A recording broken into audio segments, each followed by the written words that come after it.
मारने वाले से बचाने वाला बड़ा होता है।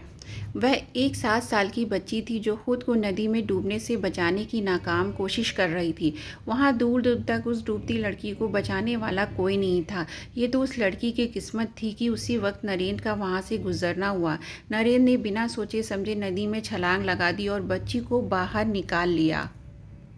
देर तक खुद ही पानी से लड़ते रहने की वजह से बच्ची बेहोश हो गई।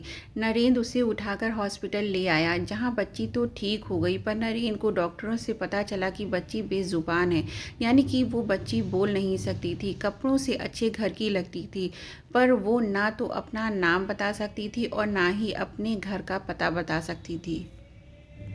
ने पुलिस को भी खबर की, पर उन्होंने कहा कि जब तक बच्ची के माँ बाप नहीं मिल जाते, बच्ची नरेंद्र के साथ ही रहेगी। बच्ची की जान बचाने तक तो ठीक था, पर उसे अपने साथ अपने घर ले जाना नरेंद्र के लिए बहुत मुश्किल था।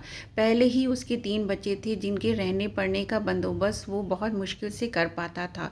और नरेंद्र की पत्नी की भी कुछ दिन पहले एक बीमारी से जान जा चुकी थी, जिसका दुख अब भी नरेंद्र के ऊपर हावी था।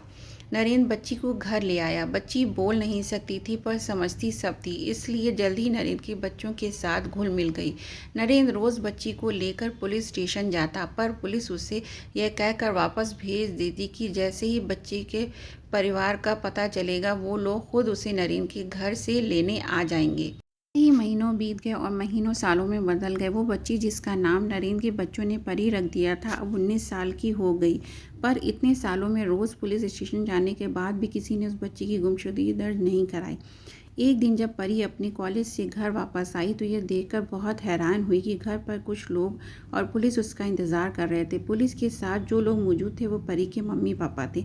अपनी बेटी को देखकर उन दोनों ने उसे गले लगा लिया। नरेंद्र के पूछने पर उन्होंने कहा, हम लोग एक दिन इस शहर में घूमने आए थे और परी आइसक्रीम की जिद करते करते जाने कहाँ चली गई थी। वो मिली है तो हम उसे अपने साथ ले जाने आए हैं। नरेंद्र ने परी को हमेशा अपनी बच्ची की तरह पाला। घर में एक बच्चा बढ़ जाने से अपने काम को भी बढ़ा लिया और दिन रात मेहनत करके उसको पढ़ाया लिखाया भी। यूँ आज उसके अचानक चले जाने की बात से नरेंद्र के साथ साथ उसके बच्चों को भी बहुत परेशान हो गए। और तभी परी बोल पड़ी, मुझे कहीं नहीं जाना है, मुझे इसी घर में रहना है। नरेंद्र और इस परिवार से होने बात से घबराकर परी की आवाज़ वापस आ गई थी। और तब परी ने पुलिस को बताया, मैं बोल नहीं सकती थी, पर देख और सुन सकती थी। ये मेरे मम्मी पापा होते हुए भी मुझ जैसी गूंगी लड़की को पसंद नहीं करते थे, इसलिए ये लोग मुझे नदी किनारे छोड़ गए थे। मैंने इन लोगों को खूब ढूंढा, तभी मेरा पैर फिसल गया, जिससे मैं नदी में गिर गई थी। परी की बात सुनकर सब दंग रह गए और तभी परी के पिता ने कहा, बेटा, हमें अपनी गलती पर बहुत अफसोस है, पर हमें माफ़ दो और प्लीज़ हमारे साथ चलो। उन लोगों की एक ना सुनी और नरेंद्र के साथ रहने की जिद करने लगी। पुलिस ने सारे मामले को समझते हुए कहा कि मारने वाले से बचाने वाला बड़ा होता है, क्योंकि परी के माँ बाप ने जानबूझकर उसे छोड़ा था, इसलिए परी पर अब उनका कोई हक नहीं है। वो लोग वहाँ से चले गए और परी अपने पिता नरेंद्र के गले लग गई।